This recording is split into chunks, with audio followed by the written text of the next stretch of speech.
Well, if it wasn't for Williamsport and the Little League World Series, mucking up the schedule with an M, of course, Justin, as you know, it would be the three of us back together again. But it is just us two for this final division breakdown of the 2023 preseason before things go forward. This is the Sports Agents of Chaos episode 71. 71. Good Lord. We've been on doing this for a long, long time, I guess. It's been quite something here. But yeah, today is AFC West Day, and we are very excited to round out the divisional breakdowns with the division that hosts the defending Super Bowl champion. But will they continue on their run is the big question here. We'll find out towards the end of the show. But for now, as you know, I am Podfather Rick. Welcome, welcome. And of course, to my, is this left, right? I don't know. Technology and the directions always mess with me here. But Justin is over here on our side. Justin, great to see you again. Hopefully you've had a fun week and are ready for tonight's Jets-Giants preseason game, I assume. I'm excited. Yeah, I don't have any plans. I'm just going to sit at home and watch the game. That's fair. Now, how do you feel about Aaron Rodgers playing in tonight's game? It's the only reason I'm watching it, really. I mean, I usually watch the Jets-Giants one, but I'd like to see some semblance of this offense working. Just give me a little bit of hope as compared to last year. Yeah. But we'll see. Are you nervous at all? Always. Okay. All right. Every time they take the field. Because, listen, if we have Zach Wilson starting for your team in week 1 or week 2, it's going to be a problem. So, let's hope that doesn't happen there. But that is one story we're covering this week. We, of course, are talking the AFC West and all the teams in that division. There was a lot of news that happened this week in the NFL that we can also discuss as well. But before we get to any of that, as we always do, we have some games here, and I believe we have a Would You Rather to start things off here, Justin. So do we have a trivia question or just go right to Would You Rather? Let's go right to the Would You Rather. Let's do it. Now, there's some news that came out today on Orlando Brown Jr., who made a choice in the offseason. Would you rather take the money or play for a contender? Ooh, okay. So let's get a little bit of background on personal opinion. So yeah. Orlando Brown Jr. was on a podcast. I don't remember the name of the podcast. I do apologize. If I ever find it, I will retweet it out. But he came out and he said there were better offers on the table monetarily for him, one of which was the Jets, actually, who came up with a much better price tag, apparently, than the Bengals did. But the Bengals were what was right for him. So that's why he chose to go there. And, he wants to leave his mark on the game. So given the opportunity, Rick, are you about the legacy or are you about the bag? So Orlando Brown Jr. had a 4-year, $64 million contract that he signed with Cincinnati in the offseason this year. I don't think that's a bad offer to have had, honestly. And it's not. I mean, and honestly, the Bengals' offensive line last year was good. Obviously, the end of last season was a little disheartening for them, but they had a good offensive line. But, this is a question of also morals, too, because, I had this question a lot of times with a lot of other people. I'm like, how much money is enough money? Not a case where, Mega Millions and Powerball were over $1 billion, and all that. But, I would be happy winning the $20 million jackpot because, to me, if I have more money than I know what to do with, I think that's an issue because then you start buying random stuff and all of a sudden Santa's going to get a suit of armor and no one wants to see that happen. So I tend to think that for me, I'd rather go to a team that is a contender or even a team in a market that suits me better. I mean, I know guys might go to Dallas or Houston or spots where there's no income tax, so you actually get all of that money, instead of having to pay the man a certain amount of it every so often here. So I don't know. To me, if I'm a guy who wants to go play for a good team or go play in a good market, I'd stick with that. I mean, money is a good amount, but again, how much is too much? And it's a real weird question because people can say you can never have too much money. It's like, I remember that there was an episode of Kitchen Nightmares a while ago that I always rewatch. That someone in New England was serving Gordon Ramsay a lobster roll, and it was 1.5 pounds of lobster. It was like more than like the actual lobster weight itself. And the complaint was it's too much lobster. They said you can have too much lobster. Well, maybe you can. And I think can you have too much money? Maybe, depending on where comfortable you are in your life. So I think I would rather go to the Contender, but that's just my personal opinion. I'm more of an altruist than anything else. Listen, I've always been I guess it would depend on the difference, really, because if you're being offered like a lot of money and you don't have a ton of money, like maybe a first contract kind of guy, but if money's not an issue, you are more successful when you're successful, if you know what I mean. Like when it rains, it pours kind of thing. Like Derek Jeter got endorsements because Derek Jeter won championships. You know what I mean? It's not like his personality was flying, selling things, and he was flying off the shelf. No, he was a quiet guy, kept to himself, but at least publicly. But, he was on every endorsement deal. And why? Because the Yankees were good. Right. So, yeah. Yeah. I mean, and again, look through all of that, and you bring up Derek Jeter, which is a great point too. The guy tried to be a general manager in baseball, decided it wasn't for him. And now that he's coming back for Old Timers Day with the Yankees, people are clamoring for him to take over Brian Cashman's job. And he clearly doesn't want it. Have you seen his Instagram lately? He had one of his daughters had their 6th birthday party, and he had like the stick-on like rhinestone like makeup, like being like a girl dad. He's comfortable. He's fine doing what he's doing. So, why not in that instance? So I agree. I think there is a threshold, but it's different for everybody. Like if I were to ask you, Justin, how much money for you is enough, what would be your response to that? Like it's almost an unquantifiable number, I think. Not an easy one, I'll tell you that. Yeah. That is a good question. I would say maybe I mean, I could definitely be comfortable with like 5 to 10 million a year. Yeah, I think that's a good number. I think even 5 to 10 million lifetime. Because again, I'm not a guy who's going to go out and spend money on a Lamborghini or try and buy a 17 bedroom, 12 bathroom mansion, in the Hamptons. Like I'm comfortable where I am, comfortable with the life that I have, and you wouldn't buy more than one house? No, I wouldn't do that. What if you'll never have to work again? What are you gonna do? You're not gonna go on vacation?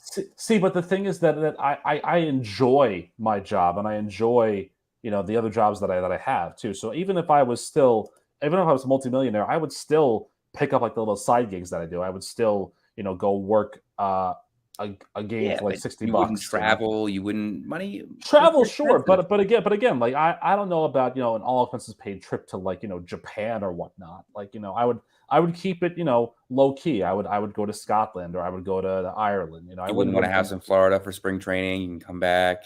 No, because again that what, maybe if I'm 60, I would do that, because then I could snowbird like the older people do. But right now, maybe I'd get a nicer house, but I wouldn't do anything too ostentatious or over the top. Like I wouldn't buy a nanny, to have like and then the kid would never see me, that sort of thing. Like that's not something that I would do. I still want to be grounded and humble in certain ways, But Richie Rich for crying out loud, obviously would be my version of that. So, but yeah, I mean, I don't know. Like I said, I think that's a quandary that everybody has in life, right? How much is enough, and would you take the fame over the fortune, or the fame and either here or there? So tough question, though. Very good question, and also very good for morals. I think that's too. So good start to the show here, there, Justin. What else? Do you have anything else, or are we set to roll on?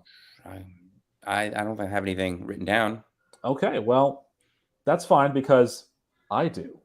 This is a Fact or Fiction Rick's version, kind of like the Taylor's version of the Eras Tour. And, this is a two-parter, so I'm going to leave it up to you. Do you want me to ask you it in one question, or break it down into two parts? Your call. Whatever you think is best. So this is Chris Jones' edition of the Fact or Fiction. So it has been a well-documented fact, and we've talked about this. We're going to talk about this team a little bit later on in our divisional breakdown, that the Kansas City Chiefs and Chris Jones are not exactly seeing eye to eye based upon the monetary value of what Chris Jones is to the Chiefs. But there have been some interesting discussions going on in sports media. And so that's where I want to bring this discussion to you, Justin. So part one of this question, fact or fiction? Chris Jones is the second most important player on the Kansas City Chiefs roster. Because obviously number one is Patrick Mahomes. I mean, someone might say Harrison Butker, but Jurg's not in this chat anymore anyway, so it can't be him. So if you go through the roster as currently constructed, Chris Jones is the second most important player to Kansas City's roster this season. Well, I don't want to downplay his importance because he is an incredibly important player. But is he the most important? Obviously, behind Patrick Mahomes, I would say probably not. I do like him. Obviously, he deserves to get paid. I would never say that. But does he do more for the team than like a Travis Kelce or a Creed Humphrey? He's very important to that defense. I would say probably not, though. I'm top 5 for sure. Yeah. I think somewhere in the top 5. But you're right. You brought up Travis Kelce, and Creed Humphrey is a big guy as well too for them. I think you could even look at the way that he ran last year. Isaiah Pacheco has some value, like as a lower end top 5 guy. But yeah, but it's hard for me to give a running back that value because I mean, as you see with the Chiefs every year, there's a new running back there. Right. Somehow it's like, oh well, this is the guy this year. Right. Like he was important, but what about Jerick McKinnon, who was scoring all of the touchdowns? That's true. That's very, very true. And we'll see what pops up this year. Yeah, we'll see. So that's part one of this question. Now, part two of this question, the other side that has been taken by some NFL experts and pundits, if you will, is that fact or fiction, Justin? If Chris Jones holds out until week 8, which is what he's been saying he's going to do, the Kansas City Chiefs will have to go on the road this season for a playoff game. As in they won't win their division.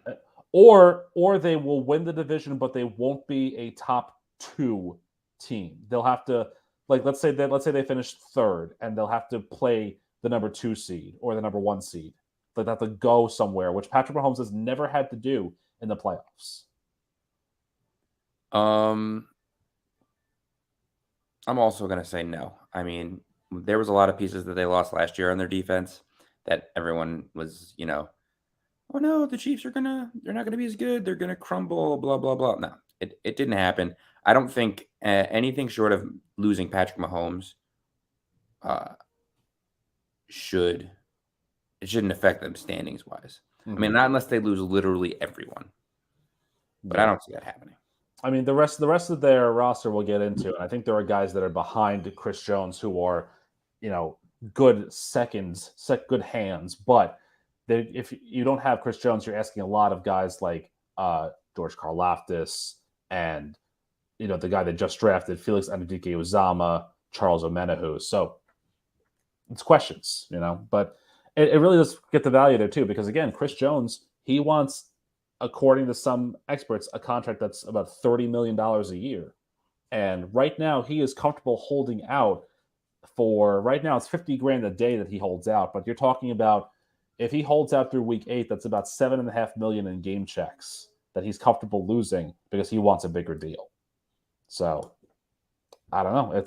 It creates a very interesting situation for Kansas City, I think. Yeah, that's a lot of money. I don't know. I don't think he's a bad player necessarily. I think he's one of the best defensive players in the game. But I don't to me, Kansas City, and like I said, we'll get to them. They've never been that type where it's obviously Mahomes is their guy, but I don't know if they're the type that's gonna want to hold out for much longer. I would think this gets done before the season starts because you go into opening night without your best defensive player against the Lions. They're certainly better off. Yeah, getting this deal done. I mean, it will only help their team. I agree with that. I do agree with that. Yeah. Well, that concludes our fact or fiction and our games for the week. Again, it is just the two of us here talking about the AFC West this week. And so before we get to any of that, though, we have to talk about things that happened around the NFL with our headlines for the week, because there were some significant trades that were made, some significant roster moves, and some surprises, I think, that we saw, like Bryce Young being actually pretty good in the postseason, and somehow Kenny Pickett leading 4 preseason touchdown drives this season for Pittsburgh. So, but let's talk about something that we brought up last week, which was the Trey Lance discussion. So the news came out that Sam Darnold was the QB2 for the San Francisco 49ers, and that led to a lot of speculation about Trey Lance is going to be the QB3 in San Francisco. Well, as it turns out, that is not the case, because Trey Lance has been traded to the Dallas Cowboys for a 4th-round draft pick. So the Trey Lance experiment in San Francisco is over after just 8 games and 4 starts. He threw for a 55% completion percentage, 797 yards, 5 touchdowns, and 3 interceptions. Also rushed for 235 yards and a score in his time with the 49ers. So twofold here, Justin. One, I think this signifies that the Niners are gung-ho about Brock Purdy and Sam Darnold to a lesser extent, because, he had a good enough preseason, I guess. But number 2, if you're Trey Lance, this is your fresh start, but you have to shake that stench of how much the Niners gave up for you to be traded 2 years later, and not even to a team that's going to start you, because let's be real here, Dak Prescott is still your number 1 in Dallas. And I guess if you're Trey Lance, you're competing with Cooper Rush for the QB2 spot, but he has that pretty much on lock after his performance last year. So what's the end game here for Trey Lance? If you're him, what's the mindset? If you're Trey Lance, yeah, let's get on the field and let's make as many reps count as possible. I mean, he's not going to play today. Cowboys have come out and said to their backup, I believe, Kellen Mond, that he will be released. But Will Grier. Oh, yes, yeah. Will Grier. But as a show of good faith, they're going to let him start every snap tonight. Interesting. So that they can try and showcase and make another club. But it doesn't. It's not great for Trey Lance. This is not a job that he's going to come in and compete for, because obviously they have Dak Prescott. If Dak doesn't work out, we'll see. But his contract is still solid for a number of years now. Mm-hmm. I don't expect him to compete. Maybe he can learn. It's a similar play style, but he's going to have to learn a whole new offense. He's going to have to learn a whole new system, and he's going to have to play backup for pretty long time. Yeah, and it just makes you really think about this trade that Houston and Miami and San Francisco kind of pulled off because of how much the Niners gave up to move up to number 3 to pick this guy in Trey Lance, who, let's be honest here, I mean, the tape was really all about that one great season that he had at North Dakota State, and then COVID ruined the next season, and then he played 1 game against Central Arkansas in that, like, modified spring season, whatever it was. And they still picked him 3rd overall, which I think stunned pretty much everybody. I mean, if you also want to go through the fact that they traded that 12th pick, so they flipped the 12th, the 3rd and 12th pick, basically. Miami flipped that pick for Micah Parsons. I can't believe that Dallas gave up a 4th round pick for him, to be honest. Because at this point, I mean, the kid hasn't played football in, 4 years? Yeah, basically. I mean, he had like 2 games last year. He's played minimal snaps. He hasn't started. And when he started, they haven't won. Yeah. What are they? I guess it's not terrible to take a flyer on a day 3 pick on a kid that's played a little bit in the NFL at an important position, but I mean, I don't see it. No, there's a reason the Niners were willing to give up on him so early. Why give up assets for someone that you could maybe sign? I think a 4th round pick is also a lot of value, because we've saying. Yeah. Like, he probably could have given up like a 6th. Yeah. Which, coincidentally, moving on from that, what we saw the Arizona Cardinals do, and we talked about this last week about how fire sales were going to start. Well, it did start this week for Arizona, because they traded away Isaiah Simmons, who was the 8th overall pick in, I believe, the 2020 draft, to the New York Giants for a 7th round pick. Now, if you're a Giants fan, I think you love this because Isaiah Simmons has that positional flexibility. And yes, he wasn't as good as he should be. It's a guy who still had 99 tackles last season. Is he a good safety? Time will tell, but he's 6'4", 238. He's young, and he gives you positional flexibility, and you put him in Don Martindale's defense. Is he going to play safety for the Giants? There's a possibility that I think they're going to use him as such because I think he declared that he wanted to be a safety. I think the Giants would like to use him as a linebacker, but if they do, that linebacker room is crowded enough as it is with Ojulari and Okereke. If Thibodeau slides back into a linebacking role, there's enough linebackers that are there that you could use him. And I think the secondary needs a little more help, so adding him would be probably better, I think. But it's a great move for them. Oh, it's huge. It's such a good move for the Giants. And again, it signaled the start of what then would become the day of deals for Arizona, because the Cardinals then traded offensive tackle Josh Jones and a 7th round pick to Houston for a 5th round pick. Now, Josh Jones and Isaiah Simmons are two very different people, but I don't know, Justin, I feel like if you're the Cardinals, you want to have as much offensive line depth as possible for a quarterback room that is so shaky. But not in this kind of rebuild, I think. I know that they are expected to get Kyler back at some point. I don't know when. Nobody seems to have a discernible timetable. Mm-hmm. But they did draft Paris Johnson out of Ohio State, who they would like to get some playing time. It doesn't make sense to have 2 starters. You might as well get some depth. You can pick up draft assets. You could pick up depth as the season goes. But for now, you might as well just, get your rookies some playing time. Let's see. This is like last year when we were talking about the Texans. This season is going to be, are you part of the future? Right. We're not winning this year. Are you going to be part of the future, or are you going to be somewhere else? Yeah. That's true. So, I don't know. I mean, what's interesting then is that they took that pick, I believe it's that pick, but they took that 5th round pick and then moved it to Cleveland for the 7th rounder and Joshua Dobbs. So they added another name into that quarterback room. So off the air, I know you said this, you drafted Colt McCoy in fantasy. So, I mean, now he's got another person to compete with. And apparently Clayton Tune, the rookie, has been like the QB2 in all of preseason for them. So what is going on in Arizona? Well, first of all, let me explain why someone would draft Colt McCoy. It's not because it's a redraft. It's a dynasty league in which I had Kyler Murray in and needed a starting quarterback. A 2-quarterback dynasty league in which I needed a backup quarterback. So I'm not just drafting Colt McCoy for those fantasy experts out there. Yeah.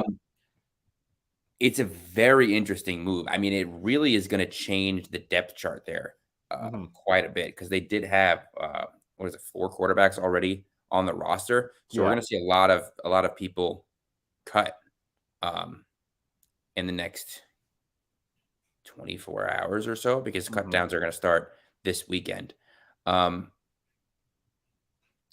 don't know. Maybe they wanted some experience. I know they could just throw Kyler right on the IR and he won't count towards their final depth chart. But I'm not sure what their interest was in Josh Dobbs. He's a good, serviceable backup. Yeah. But I don't know. Yeah, I don't know. And I mean, you're seeing Tuesday is the deadline for cut downs, and you're starting to see some cuts already being made. Carolina earlier today waived Jake Luton from the quarterback room. So further signaling that, that Bryce Young is the QB1 in that room, which, I guess great and all. But yeah, I mean, you're seeing a lot of different interesting maneuvers and interesting cuts being made here, but you're also seeing a lot of interesting signings. And that's one that you brought to my attention. Josh Jacobs, 1 year, $12 million deal for the Raiders. So he could also earn about $200,000 in incentives under the new contract. So basically, the holdouts are all over except for Tony Pollard because they have the tag. But Josh Jacobs got more than it's interesting. He got more than the tag. And Saquon Barkley, I think, got more, but only because of the incentives. But Jacobs has a straight $12 million more than that. So this is a guy who led the NFL in rushing yards last year, Josh Jacobs is. So it shores up that position, but does this really change anything for the Raiders based upon preseason expectations or, the like for them, do you think? The Raiders are a team that we'll get to later that confused me profoundly. I expected them to be very good last year just because of the pieces, but obviously the coaching and the pieces didn't really mesh appropriately, and there was a lot of issues, especially early on in the season.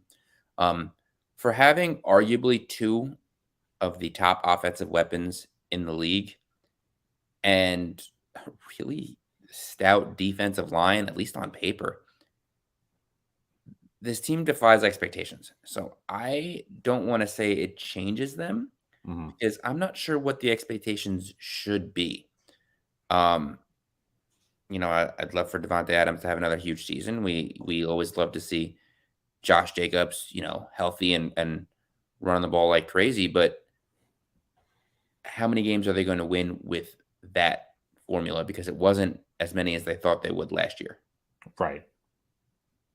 And let's be real here. None of us on this podcast like Josh McDaniels as a head coach. So, the fact that he's still there is I like him better as a head coach than I did as a coordinator. Well, I like him better as a head coach on a team that's far, far away, I guess. But that's just keep him away from me. That's fine. Yeah. One final note that I do want to bring up here: Terrell Suggs inducted into the Ravens Team Ring of Honor. So I think that's critical there.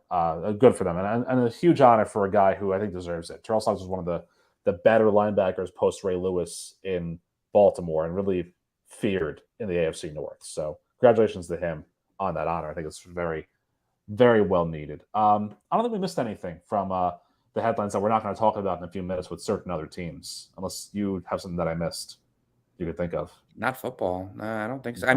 There's been tons of signings and cuts and everything, but I think we covered the big ones. Yeah, if we tried to run through all 53 players on all 32 rosters, we would be here until 9:30 this evening. It's not 53 yet. That's the issue. I know. Well, yes, but by Tuesday it will be 53. Yes. So that being said, let's move on to our divisional breakdowns. This is the AFC West divisional breakdown. We'll go through each team one by one, talk about how they were last year as compared to how they are going to be this year, and then predict how they will finish this year. So the team that finished in last place in last year's version of the AFC West was a team that I think, like you said with the Raiders, confused us. And that would be Broncos country. Let's ride into the burning stable and, try and see what we have there. Last year, the big deal was that they were a team that had the big trade with Russell Wilson going to the Broncos from the Seahawks. And that was a big deal at the time because it was a new face. The Broncos had this great quarterback that some people, don't think that he is. And, it's, this is going to be so exciting. They're going to be ready to go. And then it all just kind of fell apart at the seams there for Denver. They finished the year 5-12. Started the year very auspiciously with a very questionable call in week 1 by head coach Nathaniel Hackett. And I'm sure Jets fans love that this was what we're going to remember Nathaniel Hackett by his head coaching gig. He decided, instead of calling a timeout and trying to run one extra play, that Brandon McManus is going to kick a 64-yard field goal. And, burning 40 seconds of game clock instead of letting the offense try to move it further up the field. Because, the odds of kicking a 64-yarder successfully are a lot worse than kicking a 54-yarder or a 44-yarder. So, could have had that, but didn't work that way. And that was the start to a very bad, terrible, horrible, no good, very bad year for the Denver Broncos, who finished the year 5-12. And after a 51-14 demolition at the hands of the LA Rams on Christmas Day of all days, which honestly, sidebar, is a very, very British way of saying, like, oh my gosh, Christmas Day, they say in England when something bad happens. Hackett was fired. And in came not anybody on their roster who you would expect. In came Jerry Fosberg, whatever the guy's name is. Who even knows anymore? I don't even know where he is anymore. But this is a guy who was brought in as a special assistant to help Nathaniel Hackett manage the clock, and he went 1-1 in his last 2 games. Great. Good job there. So that was their 2022 season. Goodbye to him. Also, by the way, so many injuries for this team last year. And we'll discuss a little more about that as we go along because, Russell Wilson got hurt. Greg Dulcich, Randy Gregory, KJ Hamler, Jerry Jeudy, Tim Patrick, Garrett Bowles, et cetera, Dalton Risner. This is a team that had a lot of guys that were hurt last year.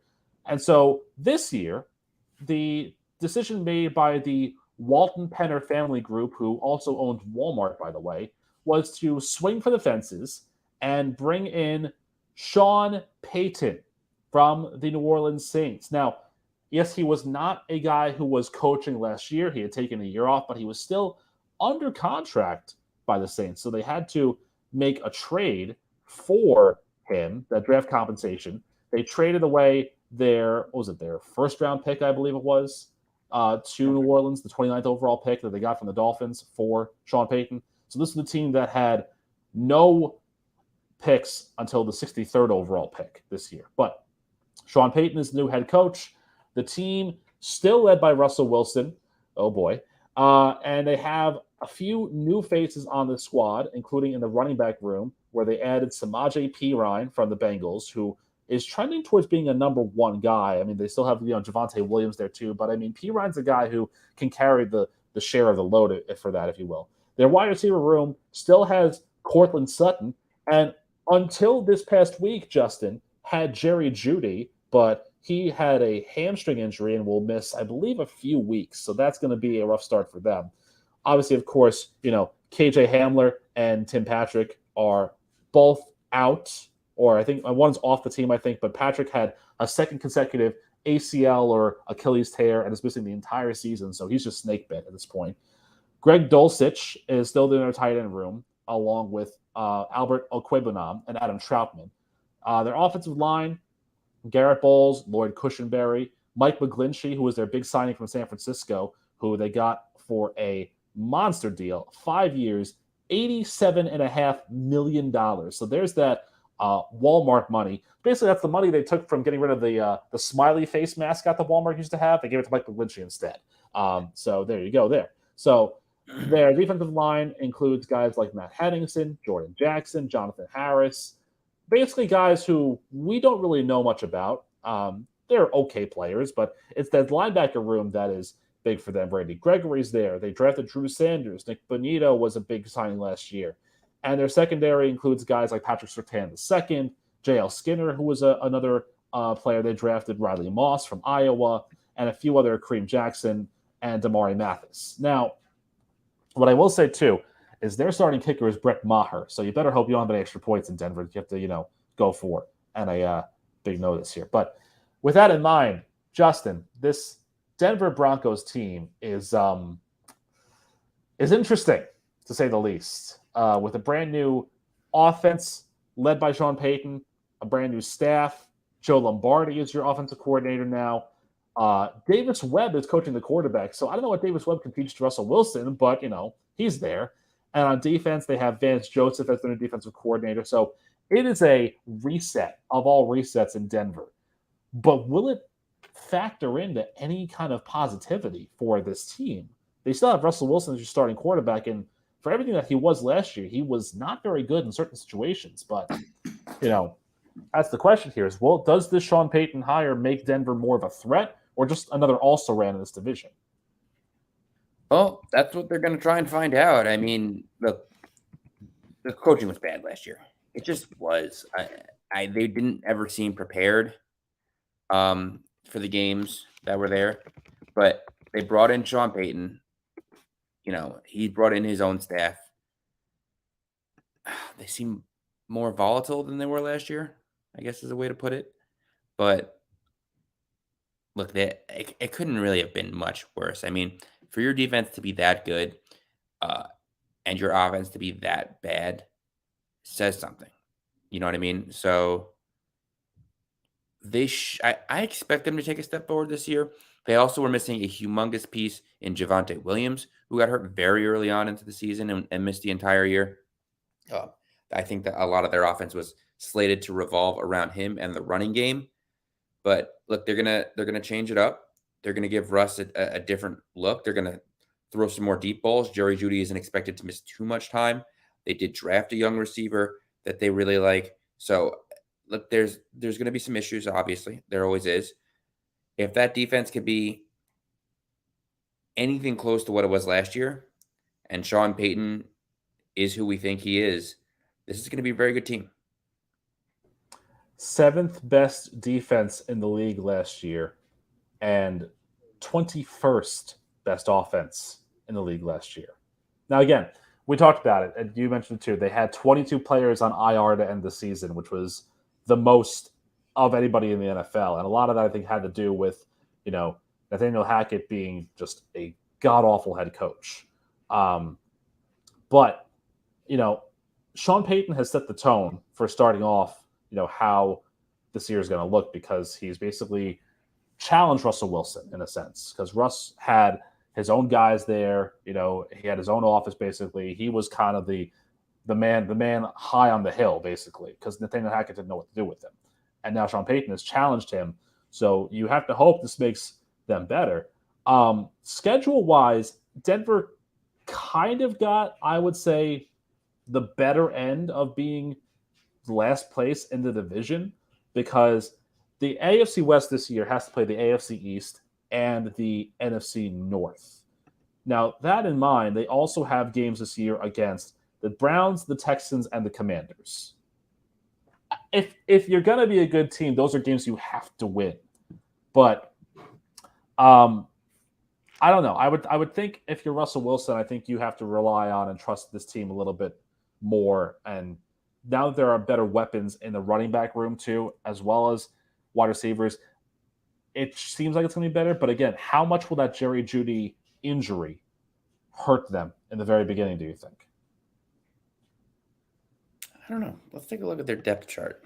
Wide receiver. So they have Jerry Jeudy, Cortland Sutton, and Marvin Mims. Right. Their depth definitely took a hit overall with the loss of, again, Tim Patrick, and now KJ Hamler will not be there. Right. Without Jerry Jeudy there, I mean, he's supposed to be their number one guy as per ESPN. They still have Cortland Sutton, and they're very, very big into Marvin Mims, but they're gonna be hurting for that third receiver. I mean, look, Callaway's a burner. He can maybe come in and introduce some speed into the situation. Kendall Hinton, played very good in crunch time last year. Even little Jordan Humphreys, who was in New Orleans, I believe, last year, played well when the Saints needed him to step in. I don't know if depth is going to be an issue for them, but when you got a receiver that can be as explosive as Jerry Jeudy is, it's something you miss, especially even if it's just scheming wise. I mean, you have to account for him. Yeah. And if Russell Wilson can get that long ball that made him famous back into his game, this is something that really should have matched up really well last year with Jerry Jeudy. And at times it did, and at times it didn't. So we look for them to get back on page. It's definitely going to hurt the fact that they have lost some off-season time to work together again. We'll see. We'll see how they start. Yeah, and I think too that for me, I think the gap between the top two and the bottom two in this division is so far that even though Denver will make some positive strides this year, I don't think it'll be enough to really catch Kansas City, obviously, and I don't think it'll be enough to catch the Chargers either. So I think I think none of the teams are going to go 16-1 this year, are they? No. Okay. Nice. Yes. Yeah. Well, I mean, again, if the Chargers were fully healthy, maybe they would have last year, but obviously that did not happen. But we'll talk about the Chargers a little later because they finished second in this division. Now we got to talk about the team that is going to finish probably near the bottom, I think, for a lot of people, but they finished third last year, and that was the Las Vegas Raiders, who had a season that really makes you just shake your head and wonder what was happening with them. Started the year 0-3, including a overtime loss to the Cardinals in week 2 when Hunter Renfrow couldn't hold on to the ball in 2 consecutive plays. And it just didn't get any better from there. They had a 3-game winning streak in the middle of the year. They got to 5-7, but they ended the year 6-11, which also included that crazy 30-24 win over the Patriots, where Jacoby Jones threw the ball, or whoever it was, to Chandler Jones, who then pushed down Mac Jones, and that was the end of the game for the lateral touchdown of just nonsense and doom. Las Vegas last year, I think we expected a little bit better from them because of the guys they added on their roster.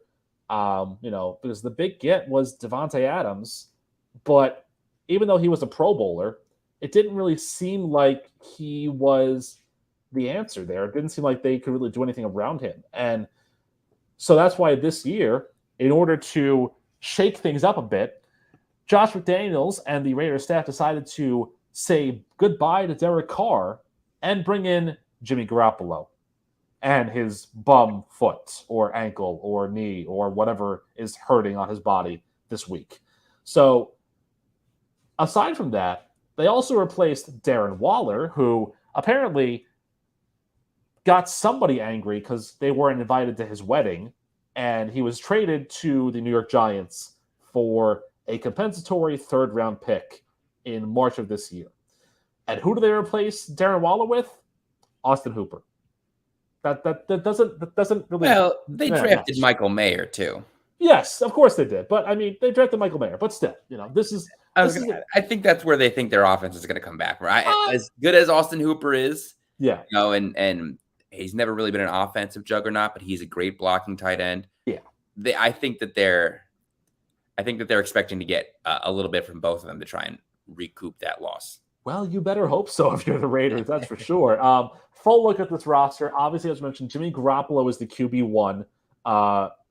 We had that Jimmy G clause in his contract that said that if he wasn't fully healthy, they would cut him. And, who knows who would have been the starting quarterback then, because that room is Brian Hoyer, Chase Garbers, and Aiden O'Connell. So I know somebody who's not currently in this podcast episode wanted them to get Tom Brady, but, that was never going to happen. So Garoppolo is starting quarterback.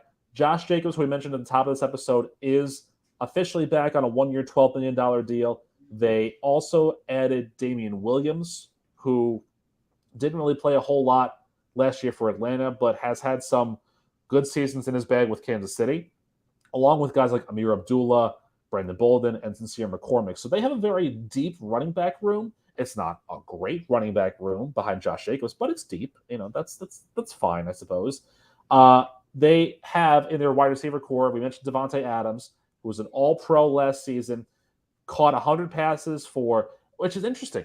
He caught 100 passes for 1,500 yards and 14 touchdowns, which, I mean, based upon those numbers, you would think that they would have been better than a 6-11 season. But this Raiders team, as we've mentioned in weeks past during last year's seasonal breakdown, went away from him so many times and basically made him a shadow at some points in the season. So the play calling was extremely questionable. And this wide receiver room also was Keelan Cole, Philip Dorsett, the aforementioned Hunter Renfrow, and Jacoby Myers, who I guess he might have been the guy that threw the ball to Chandler Jones. But he was. Yeah, but neither here nor there. Jacoby People Jones. Say he was playing for the Raiders before he signed this year. There you go. Yes, exactly. That's right. As you mentioned, Michael Mayer was their second pick from this year's draft, the tight end out of Notre Dame, who a lot of people thought would be the top tight end taken in this year's draft. They have Austin Hooper as well. Their line is interesting with, guys like Dylan Parham there from last year's draft, Jordan Meredith, Andre James, the rookie Dalton Wagner. But, I mean, it's not a line. It reminds me of the Commanders line where there's guys that are on there that are good players, but no one there is special in a sense. On defense, Chandler Jones, still there. Max Crosby, still there on the defensive line. They added their big first-round pick Tyree Wilson, the end out of Texas Tech, and they also got Byron Young from Alabama to plug up the middle, along with a couple of other guys they have, John Jenkins, Neil Farrell as well. The linebackers, aside from Divine Diablo and Curtis Bolton, who's there for them, I don't really know these guys, but on their defensive backfield, you see guys like Marcus Peters that are there, Duke Shelley, Nate Hobbs, Marcus Epps, Jaquan Johnson. These are all guys that are nice players. Marcus Peters is a nice player as well. But what is there to make of this Raiders team? Because they confused a lot of us last year. I think you and I both had them pretty high up. In fact, I believe I had them losing the Super Bowl to Green Bay in my final season prediction last year. That's a tough one. That's very tough. But then again, this is why I have the Cole Strange jersey, because look at how I did last year. But that being said, it's almost like this Raiders team just continues to just confuse. There's no real rhyme or reason to any of the moves they have. And if you're telling me that Jimmy Garoppolo is going to be a better upgrade, a quarterback for Derek Carr, I'm going to call you crazy, because those guys are basically the same guy in a way, I would say. Well, statistically, they're very similar, but their style of play isn't. Jimmy Garoppolo, I think, is a much more cerebral quarterback than Derek Carr. Sorry. Derek Carr played a lot more on his talent, but look, there was a rumor floating around that Derek Carr didn't get that offense, which is maybe a possibility, because when we saw the Raiders play, it was very one-dimensional. And I'm not talking about either just run or just pass. It was just Josh Jacobs or just Davante Adams.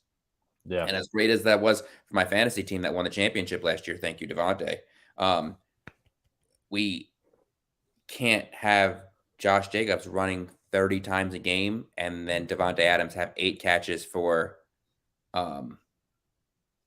however many yards and 2 touchdowns and expect to win that way every week. It's just not going to work. You know what I mean?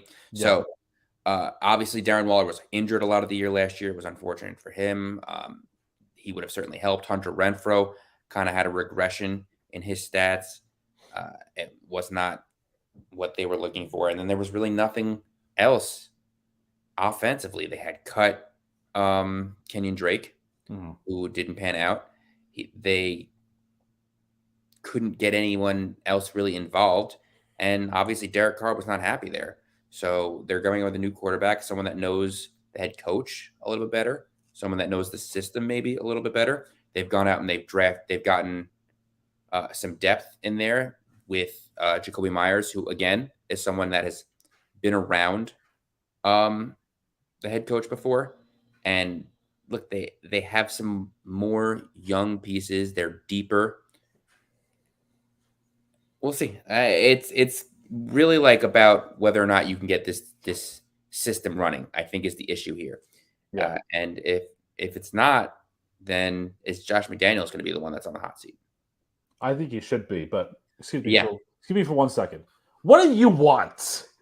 What are you doing here? Speak of the devil, and he shall appear. You made one too many references to me, Rick, and I'm back. Why?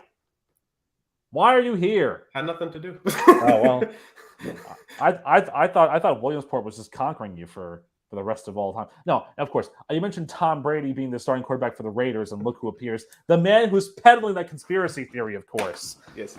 What do you have to say about the Raiders, Jerg? I am not peddling the conspiracy theory. I am only a loyal follower in that conspiracy theory. Thank you very much. Get your factual information straight there, buddy. Justin, I'm glad to see you. I'm always glad to see you on the show. I thought you were working today. I thought so too. No, I was given the A-OK to go. I didn't know if there are no requests, why bother? I guess that's fair. I guess Coruscant didn't need any more packages about them in the Little League World Series for you to make. They weren't getting any more from me if they did anyways. So okay, well there you go. Not to worry about that. Well, so now that you're here, yes, talk about the Raiders, because no one wants to talk about the Broncos anymore, because who cares?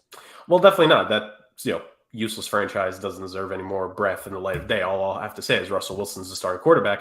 They're not winning the division. End of story. Vegas Raiders, shall we, boys?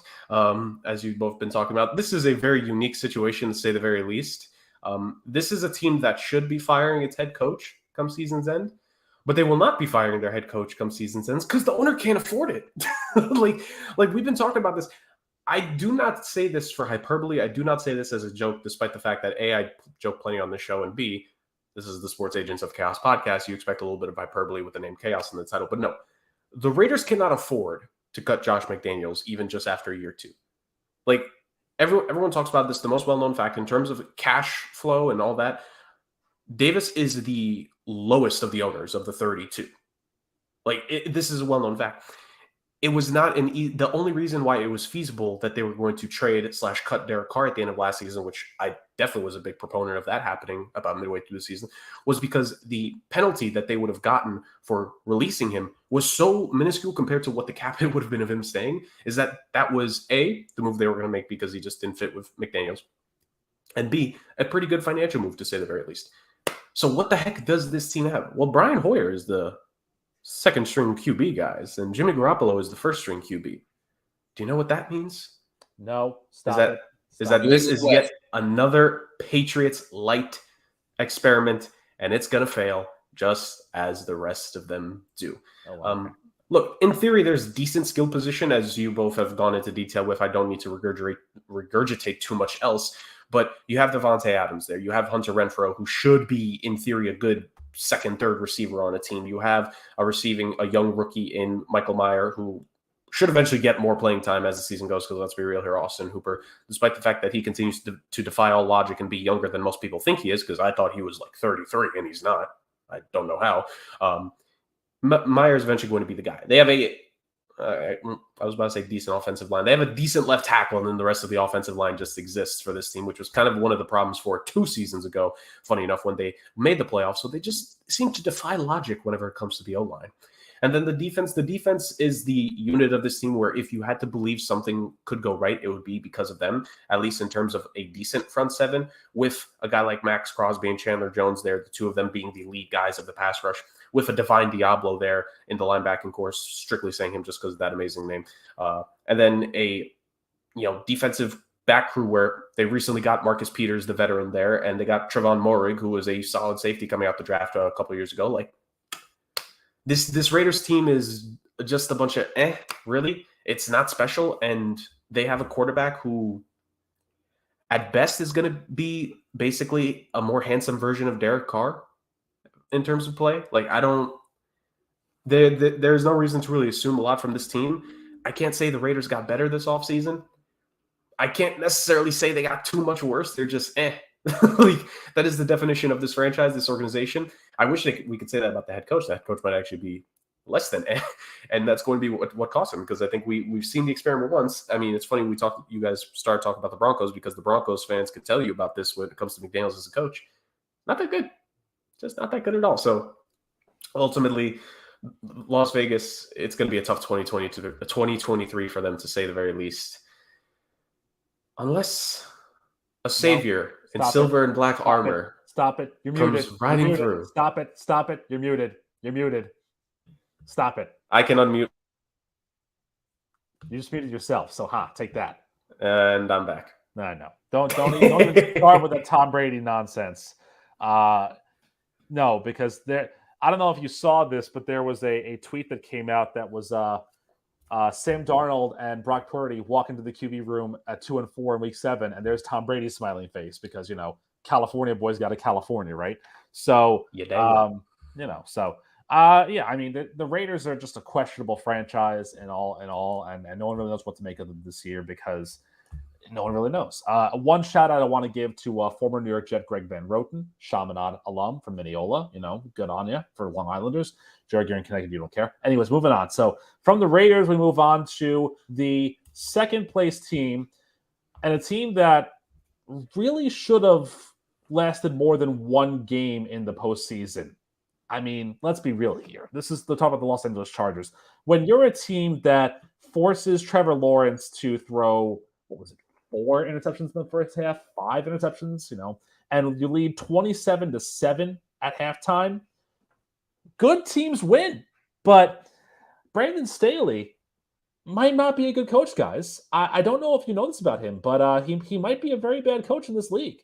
Last year, the Chargers were a 10-17, second place in the AFC West, with Pro Bowlers Derwin James and Khalil Mack, who are, I believe, both still there. Yes, both still there. So good on you. But this is a team that had a lot of problems towards the end of last season because Week 18 came around and they were already guaranteed the 5 seed.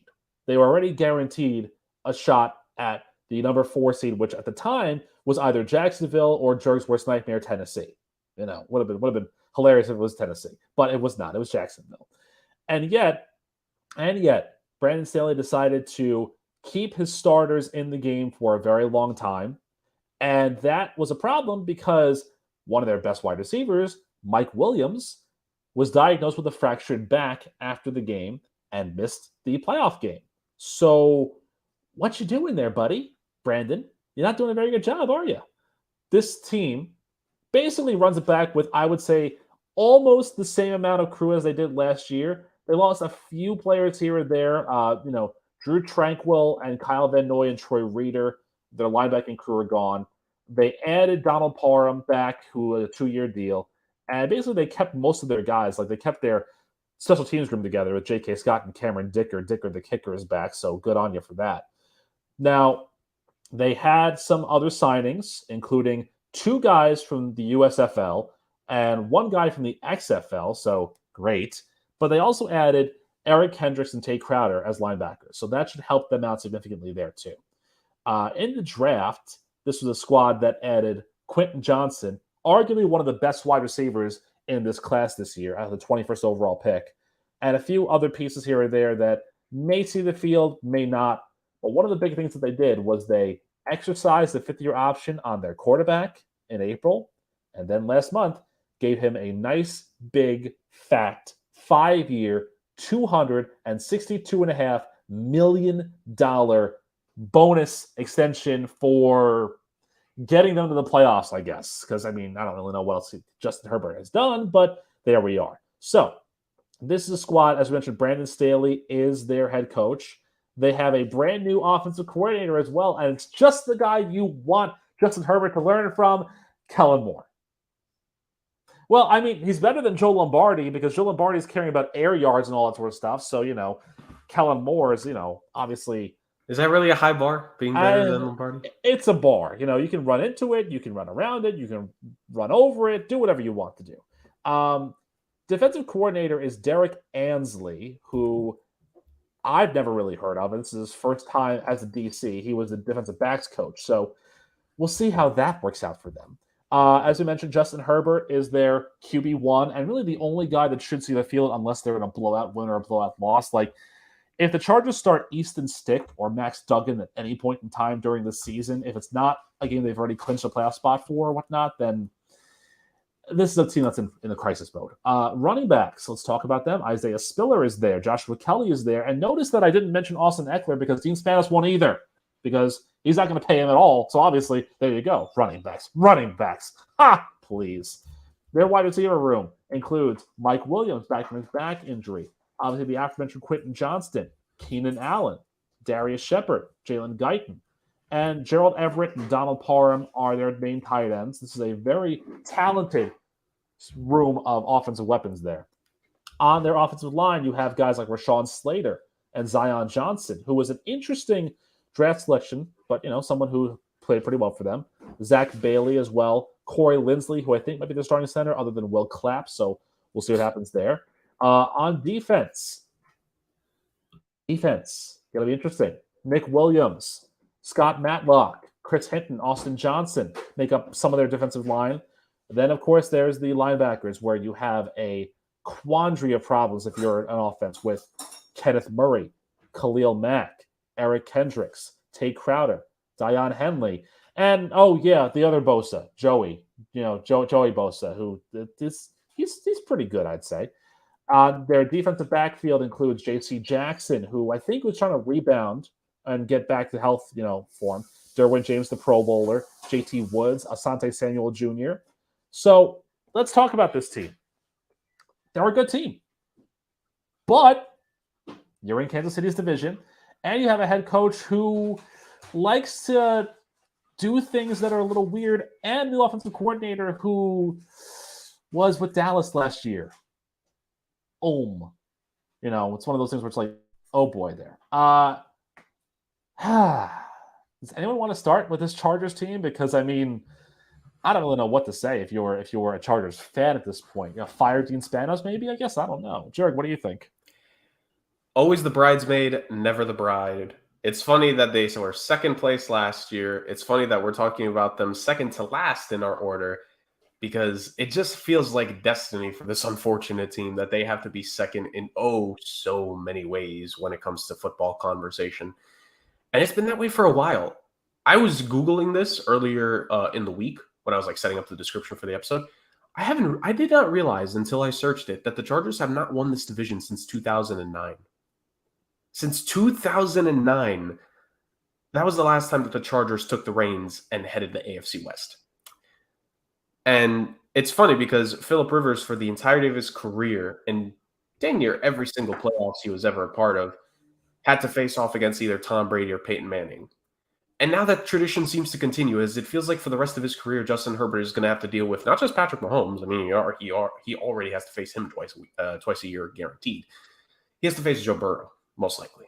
He has to have the potential of facing Josh Allen, the potential of facing Lamar Jackson, the potential of facing, a guy who faced last year, Trevor Lawrence. The AFC is a murderer's row, and I don't think it's any – if we were to do like a preseason thing, which, I mean, is kind of what next week might be for, a preseason like guess, if you want to put money on the Super Bowl winner at the end of the season just automatically being an AFC team, it's a good shout there, because they're going to go through hell in a handbasket through just the conference to get to the final game. And if it ain't the Eagles on the other side, I'm taking the AFC team over anybody else, and it ain't even close. You said it, Rick. I think the thing for this Chargers squad in particular, that it just feels like you could say this about so many Chargers teams of the past, of Phillip Rivers and LaDainian Tomlinson, and even maybe before it with Doug Flutie and the like. Timing and luck. That's what it comes down to. Joey Bosa missed 12 games last season. Derwin James, I think, was relatively healthy last season. But J.C. Jackson missed half of last season. The season before that, Derwin James has had 2 seasons in his career previously that have been cut short due to injuries. Heck, even Asante Samuel Jr., who last season he was fully healthy. The year before that, I think he missed like 4 or 5 games. Khalil Mack is a guy who's had injury problems in his career. Joey Bosa, well, I know I already mentioned Bosa, but Bosa's had his injury problems. This is a team where about half of the 11 starters on the defensive side of the ball, you need to pray that they're going to play a minimum of 13 games for a season. Because it has not happened yet where, I know this is only year 2 for some of these guys together, but it hasn't happened yet where they've played a full season together. When was the last time that Joey Bosa and Derwin James both played 13-plus games in a season together? Like, the pandemic, maybe? Maybe James' rookie year? It's been a while.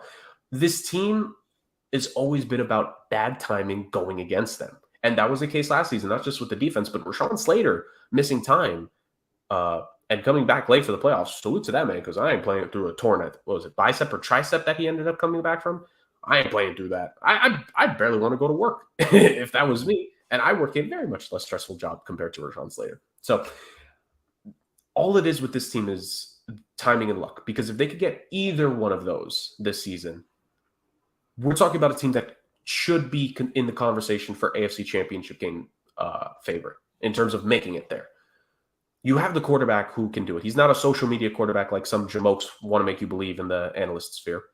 You have a solid enough running back room, which, I mean, Spanos might not say his name, but we will. I mean, Austin Eckler, like, they figured out a thing with his bonuses, so he is going to be playing this season.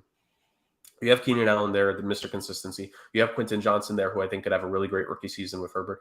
You have Mike Williams, who maybe for the first couple of games of the season, it might be slow going because, again, this guy's coming back from a back injury. If there's one thing that's very difficult to come back from in sports in general, it's a bad back that, could have been avoided had you not played the last game of the season. But, whose fault is that?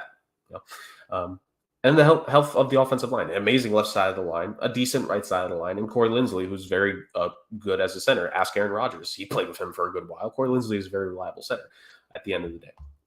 All it's going to come down to is timing, injury luck, and coaching. Like you said, coaching is going to be the big thing. I wouldn't have thought to say this, but the end of the last 2 seasons has brought up a lot of questions about Brendan Staley. And I feel like me more so than you both on this podcast, I'm more than willing to let go of head coach and cut things if to me there is a glaring issue of that coach. And the glaring issue of Brendan Staley is that he cannot make the right decisions when it matters the most. Calling that timeout against the Raiders for no reason when they were ready to settle for a tie. Playing your starters last season when there was absolutely no need to in the final game that led to the Mike Williams back injury. And I think even one more player got hurt in that game. It's just escaping me who it was. And then the blown lead against the Chargers. Against the Jaguars, excuse me. I mean, they would blow a lead against themselves. It is the Chargers for all we know. So this team is snake bitten so many times. And you as the head coach need to be the guy that turns that around. It's no excuses. This is going to be a big season for Brendan Staley. I don't like to say that because I loved his hiring several years ago. I think he's probably proven to be the best hiring from that specific coaching cycle, if I'm not mistaken. This is me forgetting who else was hired at that same period of time. But, well, actually, I think Joe Judge was around that same period of time, so that's not a high bar. Brendan Staley has a lot to have to prove to people. He needs to prove that he can overcome these issues, that he can make better decisions, and ultimately, he can be the guy to help the Chargers finally break this goddamn curse. Forget even just winning the division. Win a dang playoff game. Because it's been, I think, 5 years since they've won a playoff game. Mm-hmm. Coaches have been fired for lesser things. Yep. So it's a big year. So have general managers, too. I mean, Tom Tedesco's kind of hanging on by a cliff there. I do want to say 2 things. Number one, to your point about his cycle, there are 5 coaches that are still coaching in the NFL that were hired the same year along with Brandon Staley, which is 2021. That would be Arthur Smith, who Justin has fired on a regular basis, Dan Campbell, who no one has fired on a regular basis, Robert Saleh, who could get fired on a regular basis, and then Nick Sirianni. So that's second best coach in that. Second best coach, yeah. And to that end too, I was going to say, if you look at our tape from last year, Jerg, you will see that Justin fired Arthur Smith and Matt Rule consistently last year. I fired Cliff Kingsbury consistently last year, and we all fired Nathaniel Hackett consistently last year too. Yeah. And I think Jeff Saturday after the fact, but neither here nor there. Justin, looking at this Chargers team and at the schedule and at the teams they have to play, again, we mentioned the AFC West has the AFC East and the NFC North, along with those special random games, which for the Chargers are Tennessee, Minnesota, and Baltimore. Or not Minnesota. No, Tennessee, Baltimore, and there's one other one that I'm missing here. But regardless, Tennessee and Baltimore. I mean, Titans were a second-place team last year. Didn't deserve it, but they were a second-place team last year. Baltimore is who Baltimore is. So if you're the Chargers going into this season, I mean, do you have any hope of catching Kansas City? Like, do you have to hope that more players fall by the wayside for the Chiefs? Or, is this team as constructed the real deal? And will they eventually find a way to get over the hump? Because I can tell you, I think a lot of people don't have them being first place in this division this year. But is there a path for them to get there? Yeah, of course there is. When you have that kind of quarterback play and those skill positions and even the big names that they have on defense, there's ways for you to win games, and you're going to have to capitalize on them because Jerg is right. This is like the most unlucky team that's ever been good. They had a ton of injuries last year. I mean, Rashawn Slater, Keenan Allen missed a wealth of games. Mike Williams missed a ton of games. I think even Austin Eckler missed a couple games.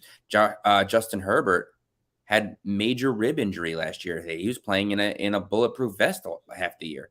So they had a ton of injuries last year. And yes, the coaching, raised some eyebrows. It wasn't great. It had some issues. But the issue, I think, was injury. Now, I do think that they are going to benefit from an easier schedule because they came in second place. I mean, if you look at the first few games in their season, Miami's a tough team, but could they be 4-0 going into a week 5 bye? Sure. Would you really be shocked if they beat Miami at home, in Tennessee, in Minnesota, and then home against the Raiders? No. They better beat Tennessee. So there you go. And then, they do have a tough stretch coming out of the bye, but really what it's going to come down to is, can they beat the Chiefs more than once? Because they've been splitting games a lot. They generally beat good teams, but can they finish against the top teams in the league, like Buffalo?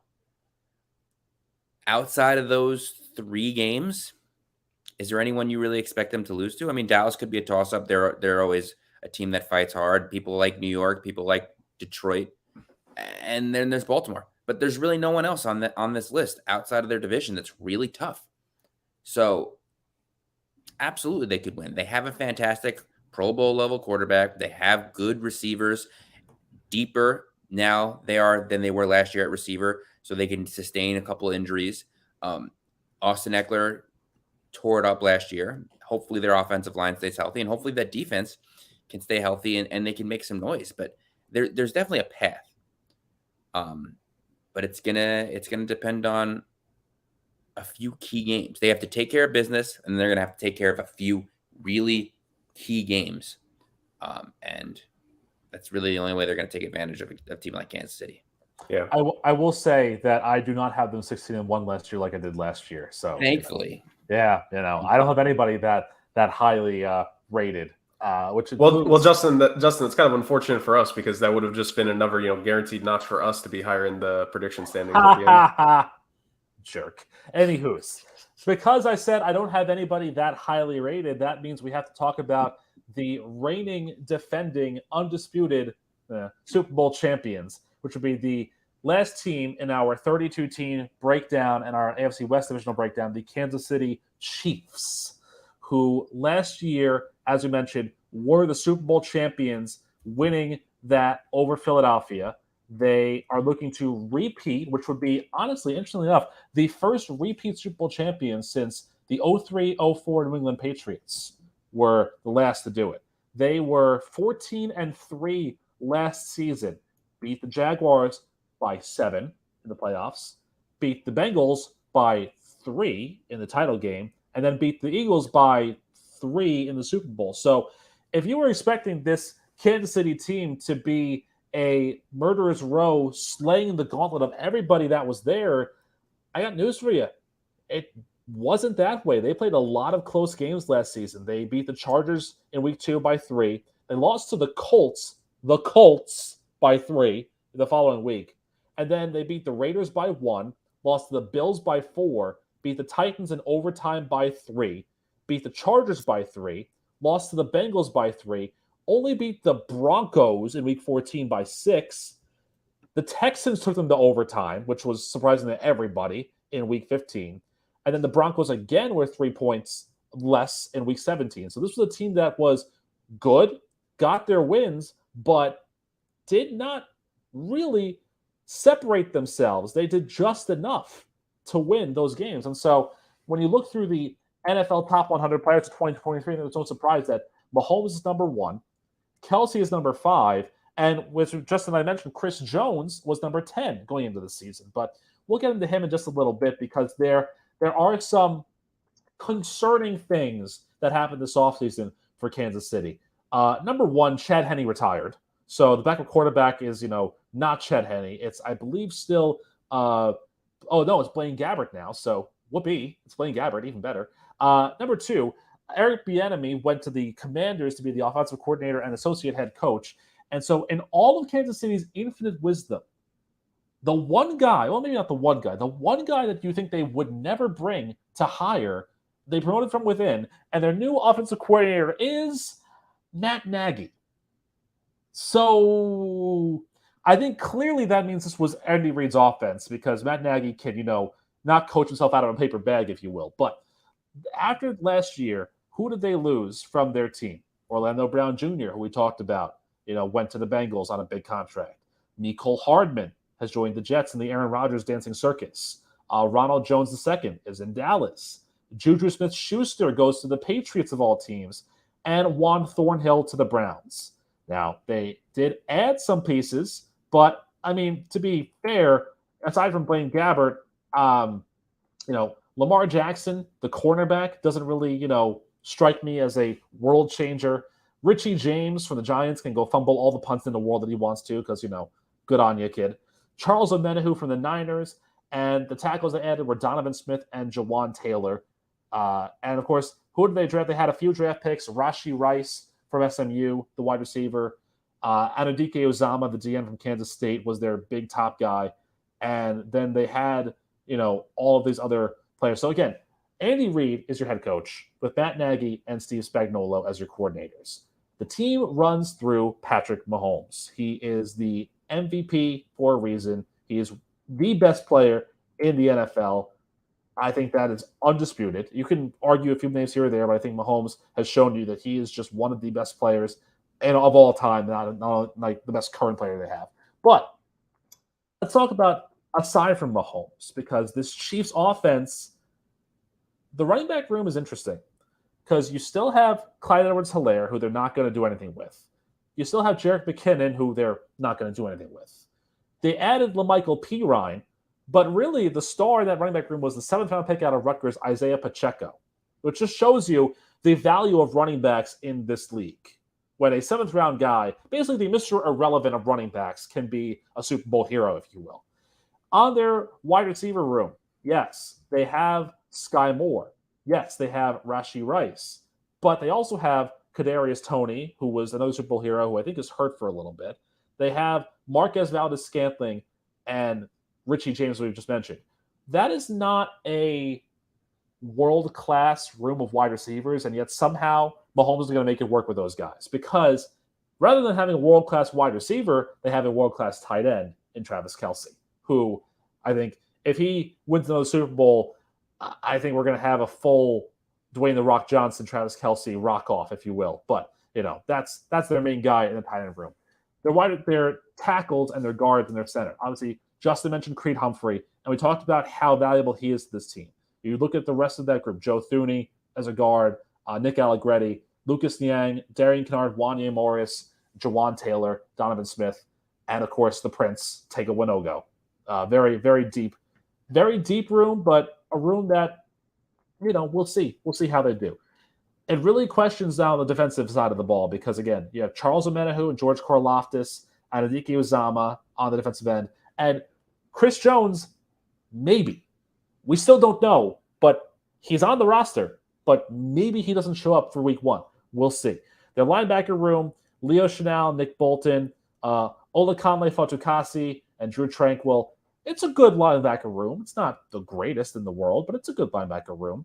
And then their secondary with Trent McDuffie, L'Jarius Sneed, Justin Reed, Lamar Jackson, who they added, as we mentioned, Shamari Connor, who's a rookie they picked up, and Brian Cook. And, of course, Jerk's favorite room, special teams, Tommy Townsend and Harrison Butker. Now, there are names here. So, Jerk, I'm going to say hold off for a second. I want to talk to Justin first because we mentioned in the pre-show, and mentioned this during our Would You Rather, about Orlando Brown Jr. and about Chris Jones in the Fact or Fiction, Rick's version. So looking at this Kansas City Chiefs team now, Justin, we looked at the full roster. Mahomes, Kelce, Creed Humphrey, Chris Jones, I think are your top 4 guys. So let's look at it like this. The road for them to repeat is obviously fraught with a ton of peril because they've got to face Philadelphia in the regular season. They've got to face Buffalo against Cincinnati, the Chargers, the Jets, who have gotten a lot better, and that week 1 game where they will be punched in the mouth by this Lions offense. Is there any signs that you can foresee of this team not repeating the Super Bowl title? Will they fail once again in becoming a repeat champion? Because I look at that schedule and that's tough. I look at this team and they're good, but there are certain players that if they don't have them, could be a problem. Look, one of the toughest things to do in sports is to repeat. I mean, it's not something you see very often. And that being said, if there's a team in sports right now that has the ability to repeat, I would say probably the Chiefs. But yeah, you're right. Look, there's a ton of question marks. They should be the favorite in my mind until they're not. If you understand what I mean by that. And for some way, somehow, they always seem to find the correct kind of depth and mid-level talent. Because, look, superstars are nice, but you need a talented roster overall to win games in this NFL. There's more than one player on the field at all times, and you need guys to step up, and you need guys to do the dirty work and the little things that are going to win you games. And the Chiefs, while they do have superstars, that roster is mostly built up of that mid-level talent. acquired at the right price and a balanced salary cap, and they always seem to find the right guys to start and to play well in that system. It's going to be interesting to see exactly what the role Bieniemy had there was and how it's going to affect them now that he's gone. Because for years and years, he was speculated to be a head coaching, the head coaching hire, never got the job. And for years and years, it became slowly but surely, well, Andy Reid does all the work there. I can't imagine they were paying him all that money for Andy Reid to do everything. But that being said, we'll see. I mean, if Washington is lighting things up this year, that guy's going to get a head coaching job. Conversely, if Kansas City is not, there's going to be some question marks and some issues. And you're going to see all of a sudden Andy Reid retiring rumors will start running up. And like, I don't think this is going to happen, but they are going to need to get started fast. They have the target on their back. They didn't answer it last time.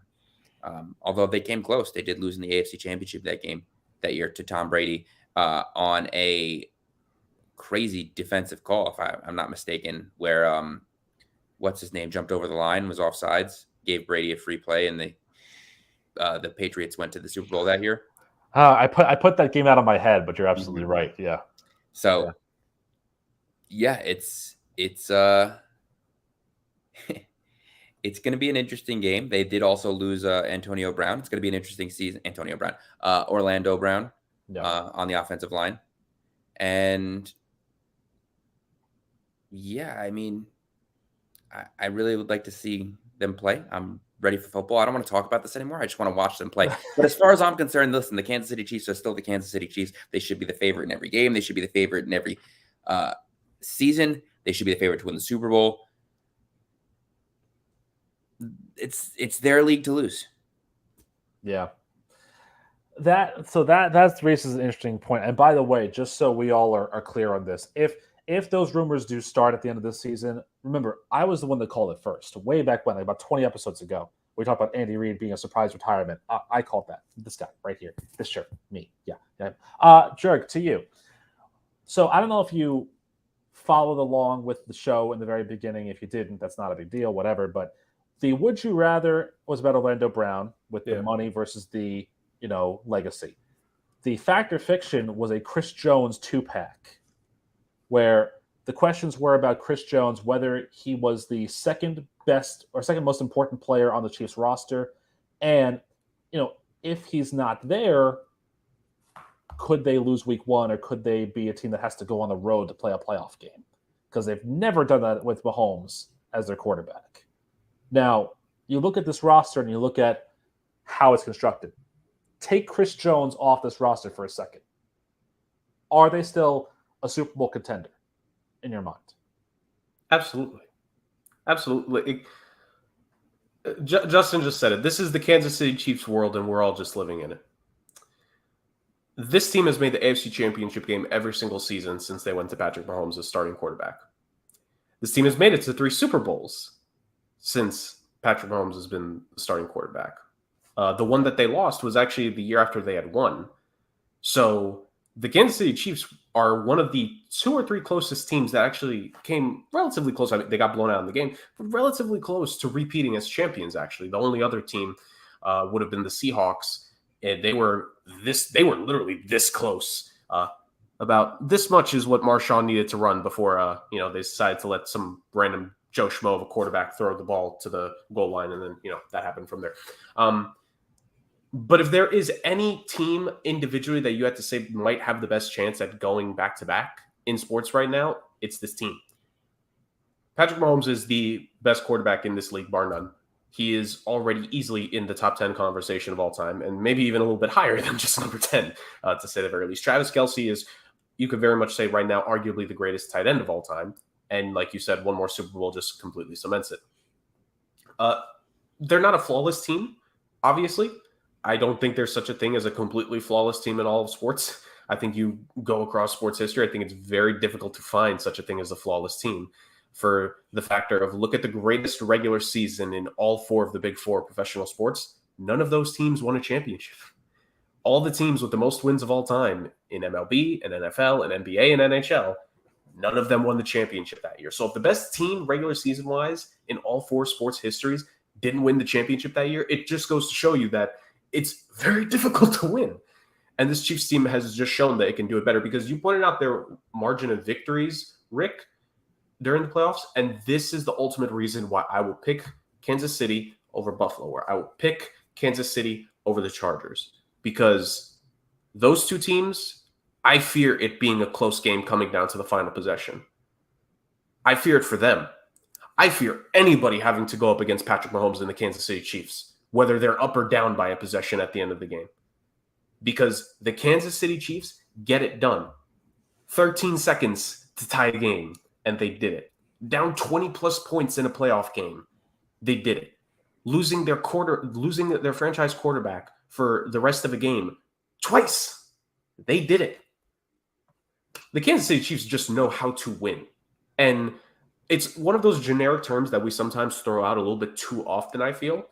But this is not one of those cases. This is the definition of a franchise, of a quarterback, of a team that winning is the DNA of this culture for the last 5-6 years. And what is the old saying?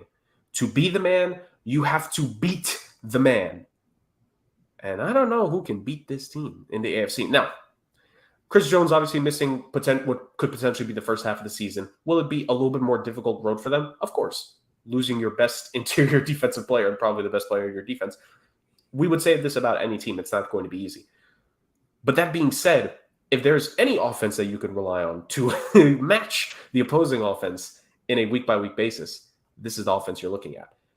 We had questions about this team last season. We had questions about, is the offensive line, if they make it back there, will they be able to stay good enough? Because remember, that was the complete unraveling in that Super Bowl against Tampa Bay. They lost 4 of the 5 starters from the previous year's Super Bowl, and they still somehow made it back. You had no Tyreek Hill last season. Oh, who's going to step up? How is this team going to do this without Tyreek Hill? Patrick Mahomes won the Super Bowl MVP and the regular season MVP without Tyreek Hill.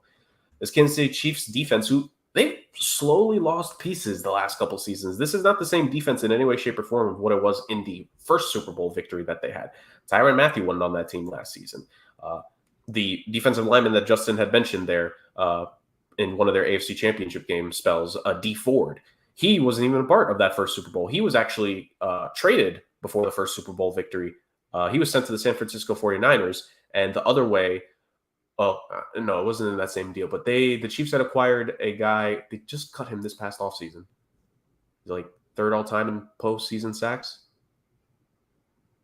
Everyone knows what I'm talking about. Just the name is unfortunately escaping me at the moment. But this is a Kansas City Chiefs team who has lost pieces in the past, and it just doesn't affect them, man. I'm not going to say Chris Jones not being there is a good thing, obviously. There's no such thing as it being a good thing when you don't have a talented player there. But I think we might be slightly overrating the severity of it. Like, if he misses the first 7 games of this season, are we actually going to be surprised if they go 5-2? We're not. With him, they might even still go 5-2. Like, this is a Kansas City Chiefs team that here and there they're going to drop a game that we thought they were going to win. A la that Colts game you mentioned last season. They just do that. But then they'll come back and rip off 5 in a row. This team is good. This is a team that we questioned who's going to be the wide receiver 2 last season, and it ended up being Juju Smith-Schuster. Well, now Juju's gone. Who's going to be the new wide receiver 2? Marquez Valdes-Scantling is a guy who a lot of people thought to be pretty good the last couple of years. Maybe this is the season where he can get it. Isaiah Pacheco is a pretty good running back. He is the Brock Purdy of running backs, you could say. And he could potentially have a good role. And if not, they still have a couple running backs there to solve it. They have, you could argue, maybe even better depth than last season in that wide receiver room to figure it out with a Kadarius Toney, with a Sky Moore, with a Rashee Rice and a Richie James, who watch him have 0 fumbling issues now that he's no longer a New York Giant, because that's just how things tend to break for Giants fans and New York fans as a whole sometimes.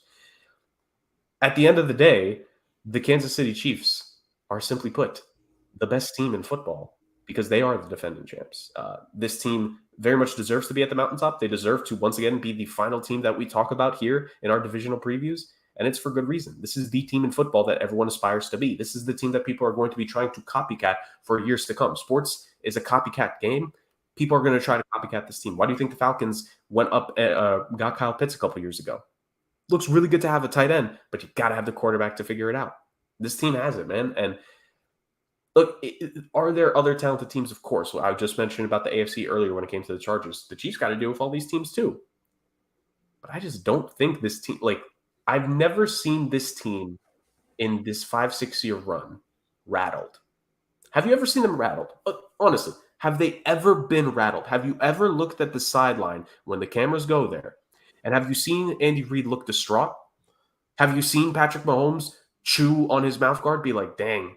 Have you seen Travis Kelce not have the energy and the fire? No. This is the one team in this league. When I talk about the Chargers and their bad timing, when I talk about I don't think the Buffalo Bills have it actually in them to accept all the pressure that they are supposed to be facing, when I talk about the frauds in Minnesota, the bums in Tennessee, the teams like the San Francisco 49ers who are always so close, but just always are unable to get it done. This team breaks all that. They somehow find a way to get it done almost nearly time. They never look distraught when they're down 3 to 7 points with 17 seconds left on the field. They make it happen. That this is what sets them apart. There is some sort of DNA thing in this actual team that just literally makes them different from everybody else in this league. And I would argue compared to the other 3 professional leagues of the Big Four, I don't think any other defending champion has this kind of DNA over the rest of the field. And it's utterly amazing, and I want to enjoy this for however long this ride lasts, because it ain't lasting forever, and I want to make sure we enjoy it forever. So then, before we go into our divisional predictions, let's do a little thought exercise, gentlemen.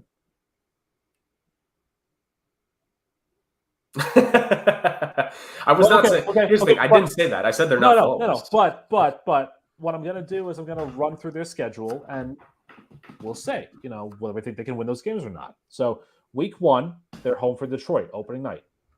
Whether or not we think they can win or whether or not they will win. Either or, depending on. If it's we think we could win, we don't have to go through the schedule. We think they can win any game. That's Richard. That's my point. Well, okay, so will they win those games? Because this schedule is full of landmines. So week 1, Detroit. They're going to win that. I think they'll win week 1. Okay. Week 2 at Jacksonville. Win. What did I have originally in my thing? Because that's a tough one. I think they'll win against Jacksonville. Where is it? In Jacksonville. But Jacksonville Jacksonville's not a daunting crowd to go to. Casey has a mini bye too. When was the last time the Chiefs came out and they lit up every opponent right in the beginning of the year, and everyone said, "There's nothing to worry about, Kansas City"? Yeah. I mean, didn't they kind of do that last season? Didn't they? No, they didn't. They lost to the Colts week 3. Yeah. Well, we're not at week 3 yet. We're at week 2. Well, I'm going to give Jacksonville the win there. Okay. So you're going to say Jacksonville takes the win there. I'd say 1-1. Okay. So then you're out of the 17-0 discussion then. Absolutely. All right. So then week 3, home for Chicago. Win. I know how I want it to go, but let's be realistic. Win. Do I have to answer now that I'm out? No, you can answer if you want to. Okay. They'll win that game. Week 4 at the Jets. This is actually a tough one. This is a very enticing game. Jets. I think it's a Monday night too, if I'm not mistaken. I'll say this. No, it's a Sunday night game. Okay. Yeah. I'll say this. If they beat the Jets, then there's a chance that they're going to go into week 9 8-0. I think if the Jets don't beat them, I think they're going into week 9 8-0. Here's the thing. Because to me, the Jets have the best shot of the first 8 opponents to beat them in the game. Okay. Here's the thing with me. If the Jets somehow make it through that schedule, because it's a tough schedule. Yeah. If they make it through the first 3 games 3-0, that's going to be a humongous game. Yep. That will be the biggest game for the Jets in the last 15 years. Yep. Justin will go to that game and be our live correspondent. No, are you kidding me? I'd much rather watch it on TV. Oh, okay. As cool as it is to be at games, I want to see everything, and you can't see everything in an NFL game. That's fair. When they're out of it and there's a raucous game, yeah, sure, I'm in. But I would say the Kansas City probably should be favored in that game. Right. But I'll be biased. You have personal rooting interest. Yeah, I know. 2-2. Yeah. All right. So then week 5 at Minnesota. France. Come on, man. 3-2. Yeah. Okay. Week 6 home for Denver. Win. 4-2. Week 7, home for the Chargers. Win. 5-2. Week 8 at Denver. Win. Listen, I got news for you. They almost lost to Denver last year in Denver. If Denver's defense could be any semblance of what it was last year, and the offense could be maybe 4 points a game better, they could surprise a lot of teams, including a team like the Chiefs. And with all of that being said, they'll sweep Denver 6-2. So this amazing. believe it or not, this, for all the reasons Justin said, this is where I have them taking their first loss. I have them going 7-0 to start, and then this game being their letdown game, 7-1. 5-2. Yeah. Week 9, Miami in Germany. Oh, I was confusing games actually. Okay, so they're beating the Dolphins. I love Miami in this game. I think in my original predictions, I actually have Miami taking this one. Yeah. It is such a letdown that it's not in Kansas City. I know. It's awful. But bad job by you, NFL. Actually, the way things line up. This is the biggest game they've ever had there, by the way. Actually, Jurg, just for you, NFL, how dare you? Yeah.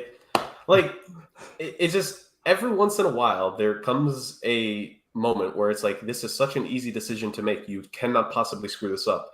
And somehow, some way, people will find a way to screw it up. Oh, they screwed it up. But let's continue on, because I think this next one's going to be very fun. So they have a bye of week 10. Week 11, with both teams off their bye, Monday night, home for Philadelphia. This might be the most viewed game of the regular season. I think it will be. I think this will be the most viewed game numbers-wise of the regular season. Yeah. Because I know we're only going through the Chiefs schedule, but there is a realistic possibility that the Eagles are also walking into this game undefeated. Very possible. And even if it's not undefeated, even let's say it's one loss apiece, you're going to be talking about the two best teams in the NFL. So this is the game that I thought it was flipped. I thought the Dolphins game was week 11 actually. No. From it. So this is the first game that I think that they would realistically lose. Okay. Definitively. Like, it's not a Jets thing where I'm like, oh, maybe it's not a Dolphins thing where I'm like, oh, maybe. Like, this is the first game where I will definitively say, their opponent can beat them. Okay. Justin? I don't want to answer this one. That's fair. Week 12 at Vegas. If it ain't Tom Brady, they're beating Vegas. I don't have to answer this one? No, you can if you want to. No, I know. I don't have to. Everyone knows the answer. Obviously. I didn't want to answer the last one. I don't have to answer this. That's fine. Doesn't both at home and away? Doesn't Mahomes have double-digit win streaks against all the division opponents right now? Probably. Probably. The Chargers are the only Chargers. team. They generally split. Yeah. But I'm saying, like, the Chargers are the only team that realistically in this division could, like, put a dent in their perfect division record. Like, like the Broncos and the Raiders, Rick said it before, they don't deserve to be in this conversation. They don't. But like Justin said, the Broncos defense was very good last year, and if the offense seems better under Sean Payton, they could give a team a run for their money. But will the defense take a step back now? We have to ask that question. And I'm not even saying it because Bradley Chubb was traded, because they still maintained a pretty good defense with him. They lost Evero because Sean Payton wanted his guys so badly. Evero didn't want to stay. He went to Carolina. Yeah. Like, Evero is top 3 defensive coordinator in this league. But I think there also is that familiarity with Vance Joseph as well, for the guys that remember him being there. I don't. Okay. It was a very good defense with Vance Joseph as well. It was. So moving on for the Raiders, Week 13 at Green Bay. A Super Bowl I rematch with Patrick Mahomes and Jordan Love. You could put Jordan Love in that Super Bowl I game, and the Packers would somehow lose it. No, the Chiefs are winning. Wow. Week 14, home for Buffalo. Buffalo coming off of their bye. I could see the Bills winning this game. It's another one that I think is a toss-up. That this is two teams that have been very evenly matched as of late. The Chiefs had their number early on in the tenure of the Mahomes-Allen battle, but the Bills have stepped it up in those games recently. Well, the Bills win the regular season games. The Chiefs don't care about the regular season. Right. Yeah. All that matters is what might make a difference if the Bills have home field advantage this year. Sure. Week 15, Monday night at New England. Belichick's defense. Belichick is so freaking weird. I know. So I anticipate them losing a game. I'll say the Chiefs win this game. Week 16, home for the Raiders Monday night. Skip. Week 17, home for the Bengals. Bengals can win this game. Home for the Bengals? Yeah. I think that they're still mad about Burrowhead Stadium. No, I think the game. The game is in Kansas City. Yeah, it's showing it's in Kansas City for me. Yeah, that's what I mean. I think the Chiefs are still mad at Burrowhead Stadium. Yeah, I agree with that. And then week 18 at the Chargers, probably a letdown game, probably Blaine Gabbert starting. If they clinch the 1 seed at this point, all backups are going in. Like the starters might get a quarter just so they stay like flexed and warm, but it's going to be a backup game. I'll address this game when we do our standings. Well, let's get to those standings right now then. Our AFC West predictions, obviously, just the top two. No cap, obviously. So, yeah. All right. So, let's talk about the team that's going to finish in 4th place, which I'll start this week just so we have a little bit of difference here. Last week, I alluded to the fact that I thought there would be a team that would challenge the Arizona Cardinals for the number 1 overall pick. And that team is here because I have, and this does not change even though Josh Jacobs got re-signed, I have the Las Vegas Raiders at 3-14 this year. I do not like Josh McDaniels, but that's a personal problem that we can say for another day. But I also believe that this team cannot run with Jimmy Garoppolo. I think there's too many issues that they have, and I think that they're just such a weird team that they will lose games they should win, and they're going to be a rough team this year. So I have them at 3-14, the worst team by far in the AFC, and challenging the Cardinals for that number 1 overall pick. Justin, to you, who is your number 4? My number 4 is also going to be the Raiders. I think that they are not going to be that bad. They're one of those wild card teams. Again, they could be really good. I don't think they'll be really good. They'll probably win some games you don't expect them to win. They'll probably lose some games you don't expect them to lose. I think that fits them right around between 5 and 8 games. Okay, 5 or 8 games. That's fair. And Jurg, your 4th place. Yeah, Raiders. Like Justin said, I don't think this team is not like the Cardinals this year, the Texans last year, where I think they should be a 3-win team. There's still a little bit too much on this team for them to be a 3-win team. So I would say more in the neighborhood of 5 or 6 wins. But they could be a team that if they're really terrible, they could start selling off pieces at the deadline too. So which is true. I mean that then is a question to Mark Davis, and how much is he willing to send off? Right. So the Raiders for all of us are in 4th place. I think our 3rd place team is the same actually as well. I have the Broncos in 3rd place. I have them moving forward this year. I have them at 8-9. I think they'll be a much better team on offense this year than they were last year, and that will see them win some of these close games that they should win. But 8-9 is as high as it gets for me. Like, it's still Russell Wilson, dude. He's still, a joke of a man and a quarterback. So Sierra wears the pants in that family. Let's be honest. Justin, I'm assuming that we all have the same 4, but Justin, your number 3 team. I'm gonna go with the Broncos here. I do like the Broncos this year. I think they will have a better year. I think they'll challenge whoever falls into that number 2 spot, but they'll still be a couple games out. 9 wins. Okay. Maybe 8, but I'm pushing towards a winning record for this team. That's fair. Reasonable. I said 8-9. I think you have 9 and 8. Jurg, your 3rd place? Broncos, and I'm actually, if I had to lean towards one over the other, it might shock people here. I actually would probably say 9 and 8. But the thing is that 9 and 8 is not getting you a wild card spot in the AFC this year. This conference is way too stacked. There is a chance that all 3 wild card teams have double-digit wins in the AFC, and 9 and 8 just ain't going to cut it. If this was the NFC, then the Broncos would be making the playoffs, and I would very much have a nightmare scenario on my hands. But I don't have to live through that reality, thankfully. So Broncos, I'll say 9 and 8, but comfortably missing the playoffs. So in Jurg's nightmare fantasy playoff, it's the Broncos and the Titans in the AFC Championship game, and the NFC Championship game is the Vikings, and I don't know who the other team is. Commanders, maybe? No, I don't hate that. Well, they just got a new owner, so they're in my good books now. The Saints? I don't hate them that much. I just think Dennis Allen and Derek Carr are overrated. The Giants? No, see, I have close friends who are Giants fans, so I wouldn't even be mad about that. Packers. Oh, no, the Bears. Because I'd have to hear me nonstop. No, because I like Justin Fields, and if Justin Fields proved people wrong, I can deal with hearing you nonstop. I worked with you. That's fair. The Bucks. Baker Mayfield in the NFC title game. See, I don't hate Baker as much as most other people. Okay, fine. Jesus. Okay. We're running through everybody here. The Cowboys. Yeah, I do not have... See, I like trolling the Cowboys for the hell of it, but like if they did make it, like it would just be... As someone who's going to be seeing Shannon Sharp and Stephen A. Smith on television, it would actually be enjoyable to watch the two of them collectively lose their minds if the Cowboys made the NFC title. All right, so while you try to figure out how to not have the Vikings get a bye in the NFC title game, because that would just be stupid. Number 2 for all of us, I think, is the same. I don't know if you guys remember weeks ago, I said the Patriots were going to be 5-11-1 last year. The Patriots were going to be 5-11-1 this year. Well, their tie comes here. I have the Chargers at 12-4-1 this season. Obviously, Belichick is weird, like we mentioned, but I think the Chargers are a good team that will, be able to manifest themselves some more wins. And I believe that they're going to be a very, very solid team this year. So I have 12-4-1. So wait, so the Patriots and the Chargers both have a tie. Correct. Obviously, because that's their game.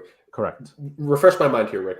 Yes. Do you have anyone else tying this season? No. Like other teams? So so when this game comes up, yep, and you potentially are picking, with whatever your first, because it has to be with your first pick. Yep. If that game is still on, you're picking that game then. I'm locked into that game.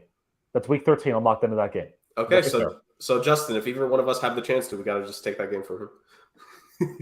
That's fair. I mean, you week 13 is going to be interesting though, because I mean, if you want to run through that, we can at some point. But yeah, let's keep the standings for now. Justin, you're a second place team.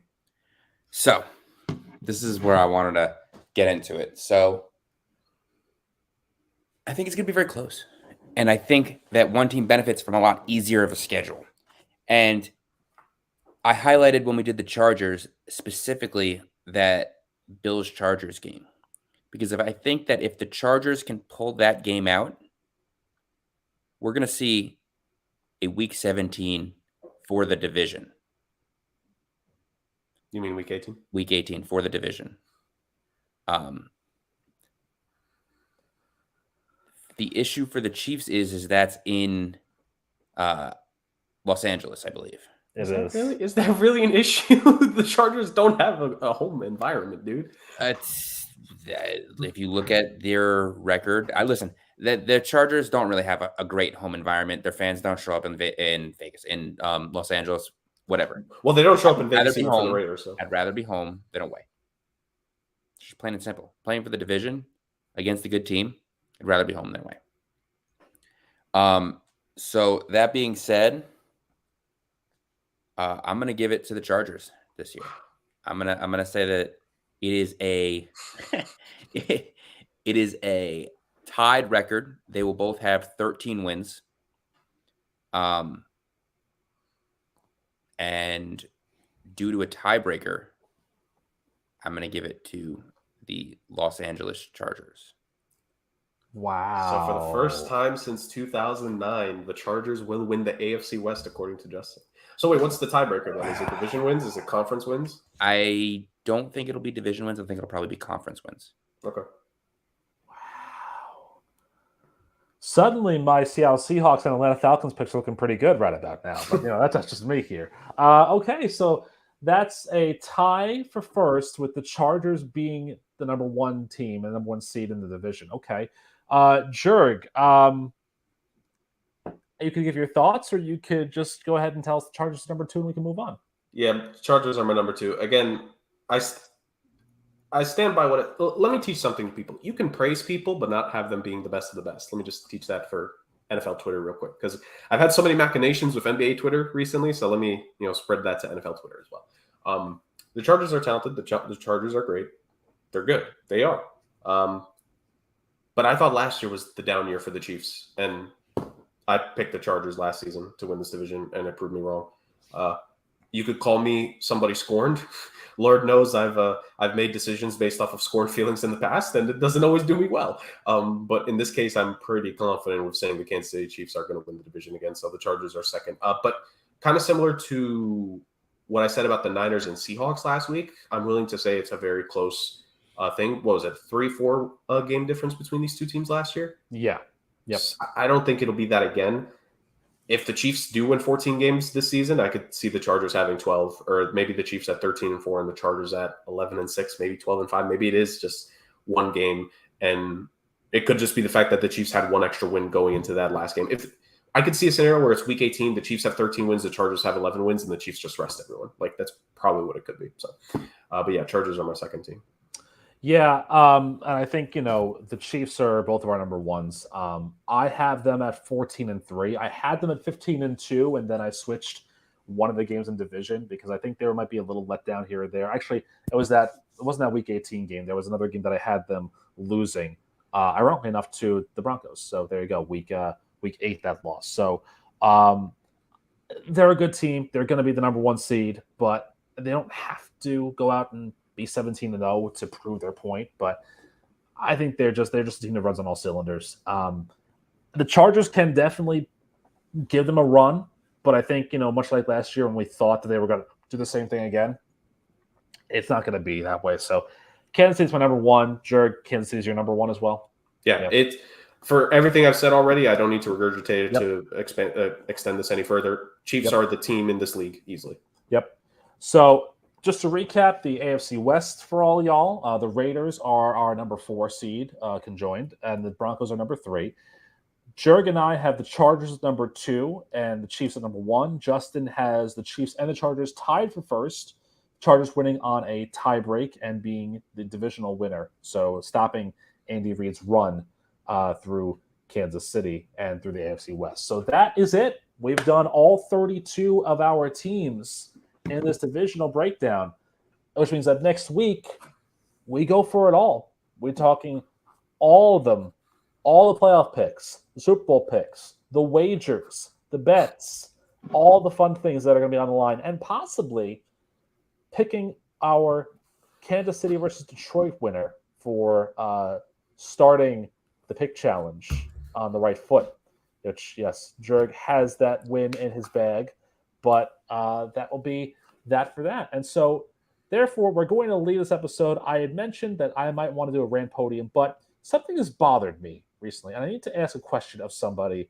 again. And he ended the show last week, and now I have to ask this question to Jurg this week. Jurg, inquiring minds want to know, why was Wheezy there? Who was Wheezy? Why was he there? And where does this come from? So, back in the iteration of when this was just simply Bunts and Bruises is what this StreamYard account was used for. There, I guess, was I'm going to guess a game that involved Odell Beckham Jr. I think it may have been a Browns-Giants game because I think they did face once when Odell was in Cleveland. Yes? Browns and Giants? Sure. Yeah, I believe so, yeah. I believe it was either Browns-Giants or maybe it was Browns-Jets. It was Browns against one of the two New York teams. And my compatriot at the time, my co-host, one of my guys for life, the baseball don, James Barcia, big football guy, by the way, he's a Giants fan. Bars kept asking me to mess with me. Why was Wheezy there? Why was Wheezy there? I bet if I actually look back, I might be able to find the episode and send it to you guys. But yeah, that was a big thing. Why was Wheezy there? So that's where that sub-headline came from. And honestly, it just felt wrong to get rid of it. I just had to keep it. All right, now that's done. We're going on to the real main event of this show because, Wheezy, obviously. Let's have some fun there. No, good one, I think. But again, if we need to know, I'm going to get that, on like a jersey. Like Wheezy is here, maybe. I'm going to put that on a jersey just for, the fun of all of it. So let's have a discussion, gentlemen, about our Renton Rick's Roasting Podium for this week. Number 3, Madden 24 simulation came out. Not only did it have the Cowboys as the number 1 seed in the NFC East, but it had the Tampa Bay Buccaneers going to the Super Bowl this year. Who was simming this? Malcolm Glazer? Like, Who was in charge of this account? This is your simulation that you got there. No Jets in anywhere in this playoff. The Eagles don't make the NFC title game. And by the way, the Browns also made the playoffs. The Browns. Like, this is why nobody trusts Madden anymore or likes Madden anymore. Your ratings are a joke. Your sim is a joke. Your gameplay is awful and glitchy at best. And if I see someone get tackled for a loss and get somersaulted into the air 15 times, your game has broken the immutable laws of physics. So make your game better, because terrible. You're very awful. Number 2 on my list here. I want to talk to people in college sports, because there's a trend now that's happening about retiring jersey numbers in college sports. And let me just put this out there for you. If you're retiring a number of a guy who doesn't deserve to have his number retired, I'm coming to tell you that you're doing it incorrectly. Appalachian State has decided that at a game this fall, they will retire the jersey number of Armonte Edwards. Now, the only reason why Armonte Edwards is at all anywhere involved in this is because he led the Mountaineers to that win over Michigan back in 2007. That win over the number 5 team in the country, the FCS school that beat the number 5 team in the country. He did nothing else after that. So I get it. You know, it was the one shining moment, trademark, of your entire football program. But does that really warrant retiring a jersey number?